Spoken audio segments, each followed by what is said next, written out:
today I'm going to tell you a story. The title is Little Red Riding Hood. But before that, let me introduce myself. My name is Clea. So, are you ready to hear the story? Alright, let's go. Once upon a time, there was a little girl who lived in the village near the forest.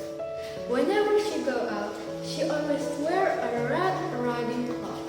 So everyone in the village called her Little Red Riding Hood.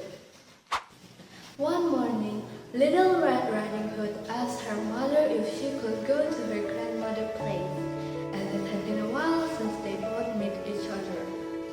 That's a great idea, her mother said, so they both packed a nice basket for Little Red Riding Hood to bring to her grandmother's place. When the basket was ready, the little girl wore her red cloak and kissed her mother goodbye. Remember, go straight to your grandmother's house.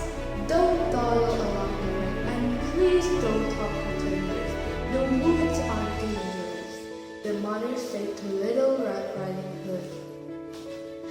Don't worry, mother, said Little Red Riding Hood. I'll be careful. But when Little Red Riding Hood noticed some lovely flowers in the wood, she forgot her promise with her mother.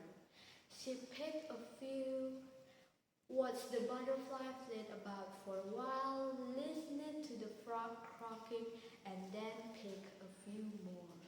Little Red Riding Hood was enjoying the summer day so much that she didn't notice a dark shadow approaching out of the forest behind her. Suddenly, a wolf appeared beside her. What are you doing out there, little girl? The wolf asked in the friendliest tone he could muster. I'm going to visit my grandmother's house who lives through the forest near the brook, the Little Red Riding Hood replied. But then she noticed how late she was and quickly excused herself, rushing down the path to her grandmother's house. The wolf, in the meantime, took a shortcut. The wolf, who was out of breath from running, arrived at grandmother's house and knocked lightly at the door. Oh, thank goodness! Come in, come in. I was really sick that something happened to you in the forest, said Grandma, thinking that the knock was her granddaughter. The wolf let himself in, for Grandma did not have time to say another word before the wolf gobbled her up. The wolf then let out a satisfied burp and then poked through Grandma's wardrobe to find a nightgown he liked. He added a frilly cap and for good measure dabbed some granny perfume behind his pointy ears. After a few minutes, Little Red Riding Hood arrived and knocked at the door. The wolf quickly jumped into the bed and pulled the cover over his nose. Who is it? He asked in a cackling voice. It's me, Little Red Riding Hood. Oh, how lovely. Do come in, my dear, the wolf replied. When Little Red Riding Hood entered the little cottage, she could scarcely recognize her grandmother.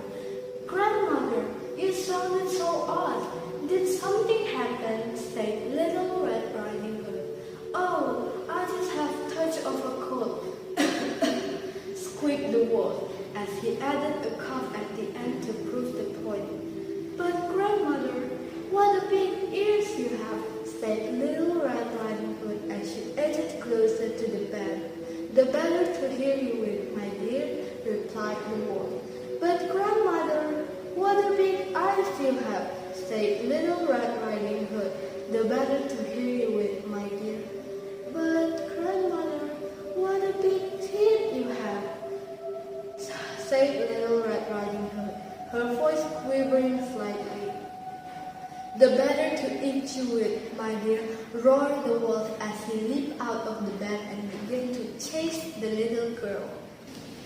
Almost too late, Little Red Riding Hood realized that the person in the bed was not her grandmother but a hungry wolf.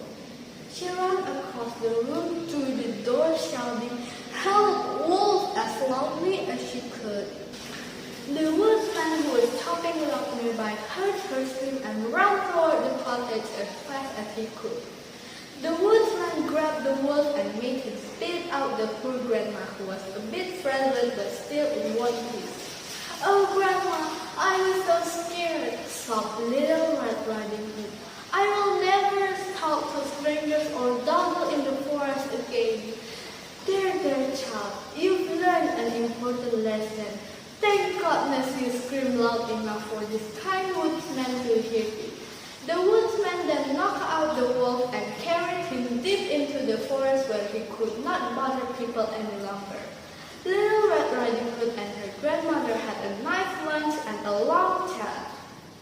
That's all for the story. Thank you for listening and I hope you enjoy it.